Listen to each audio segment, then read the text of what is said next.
అందరికీ నా నమస్కారాలు. వివాహం జరిగిన తర్వాత నేటి కాలంలో చాలామందికి సంతానం కలగటం లేదని చింతిస్తున్నారు. అది ఉద్యోగరీత్యా కావచ్చు, వ్యాపారంలో బిజీ ఉండటం కావచ్చు, చదువుల వల్ల కనీసం 29-30 ఏళ్ళ దాకా చదువుతూనే ఉన్నారు. సహజంగా మన పెద్దవాళ్ళు ఏమన్నారు, నాయనా వయసులో ఉన్నప్పుడు కన్నా పిల్లలన్నా ఉండాలి, వయసులో ఉన్నప్పుడు సంపాదించిన ధనం లేదా డబ్బన్నా ఉండాలి, అప్పుడే మనిషికి అది ప్రశాంతత జీవితాన్ని ఇస్తుందని చెప్పేవారు.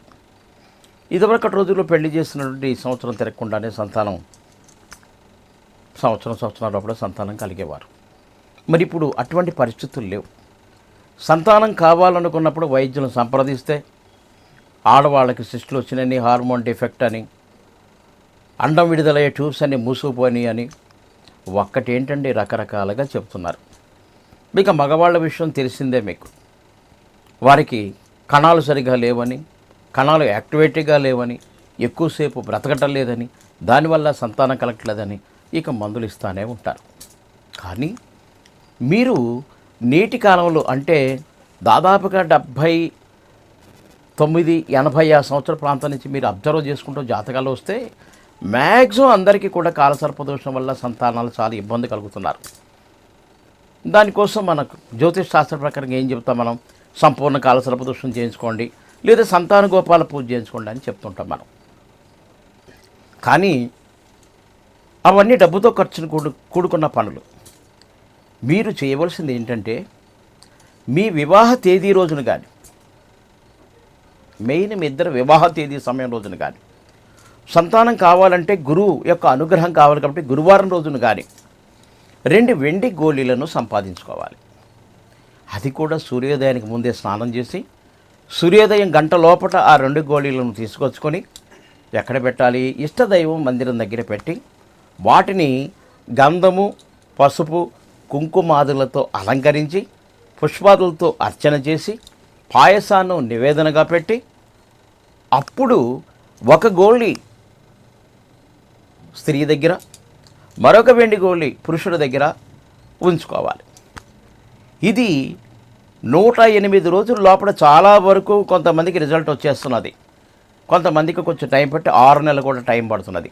వెండి గోళీలు ఎలాగుంటాయని చూపెడతాను, చూద్దిరిగే. ఇవి వెండి గోళీలు. వెండితో మీరు కూడా చేయించుకోవచ్చండి. మీరు విశ్వబ్రాహ్మణుల దగ్గరికి వెళ్ళి, గోల్డ్ స్మిత్ దగ్గరికి వెళ్ళి వెండిని ఇలా బాల్గా చేసామంటే చేసిస్తారు మీకు. అది సైజ్ ఎంత అనుకుంటే జస్ట్ ఒక అరంగుళం లోపట, పావంగుళమైనా పర్లేదు, అంతకు మించి పెద్ద అవసరం లేదు.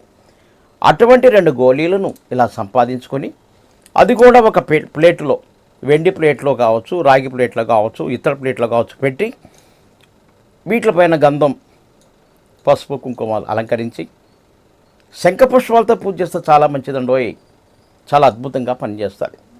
ఇది మొదటి రోజే చాలండి. మీరు పూజ అనంతరం ఒంటిపూట భోజనం ఉండి సాయంత్రం నక్షత్రాలు చూసిన తర్వాత ఆ ఉపవాసాన్ని విడిచిపెట్టుకొని నేలపడకే పడుకొని మరుసటి రోజున మళ్ళీ దైవమందిరం దగ్గరికి వచ్చి పునఃదీపారాధన చేసుకొని ఆ 2 గోళీలు తీసుకొని, ఒకటి భార్య దగ్గర, మరొకటి భర్త దగ్గర.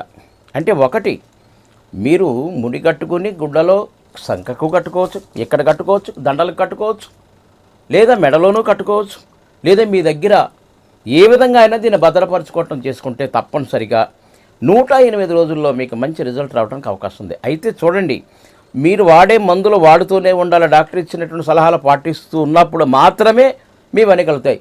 ఆ మందులు వాడతాం మానేసేసి గురువుగారు చెప్పారు కాబట్టి దేశం ఇంకా పుట్టేస్తారంటే మరి మీలో కొంచెం హెల్త్ పరమైన లోపాలు ఉన్నాయి కాబట్టి అవి మీకు అన్హెల్త్ ప్రాబ్లమ్స్ పోవడానికి డాక్టర్ చెప్తున్నారు కాబట్టి అవి పోవాలి. ఇది వాడిని ఇమీడియట్లీ మీకు స్త్రీలకైనా పురుషులకైనా మంచి చక్కని సత్సంతానం కలిగే శక్తిని ఇస్తుంది. కాబట్టి మీరు కోరుకున్న విధంగా అమ్మాయో అబ్బాయో మొత్తం మీద మీ వారసుడు మీకు పుట్టడానికి అవకాశం ఉంటుంది, లేదా మీ అమ్మాయి మీకు పుట్టడానికి, అదృష్టవంతరాలు పుట్టడానికి మీకు అవకాశం ఉంటుంది. మరి తప్పనిసరిగా మీరే చేసి చూడండి. ఈ ప్రక్రియ చాలా తక్కువ ఖర్చుతో ఎక్కువ ఫలితాలు పొందేటువంటి ఫలితం. ఇది ఇప్పుడు కాదండి, దాదాపుగా 300 సంవత్సరాల క్రితం నుంచి ఈ ప్రక్రియ ఉందని చెప్పి తమిళ గ్రంథాల్లో రాసి ఉంది, నాడీ గ్రంథాల్లో. దాన్ని నేను చాలా వరకు ఇప్పటికి నేను కొన్ని వందలు చేసి ఉంటానండి. 100లో ఏ ఒక్కటో ఫెయిల్ అయి ఉంటుందేమో, కానీ 99% మాత్రం సంతానం అందరూ కలిగారు. అనేక బహుమతులు కూడా నేను పొందడం జరిగింది. కాబట్టి మీకు ఇది నచ్చినట్టున్నది కాబట్టి మా ఛానల్ని సబ్స్క్రైబ్ చేయండి, లైక్ చేయండి, కామెంట్ చేయండి, షేర్ చేయండి. All the best. నమస్తే.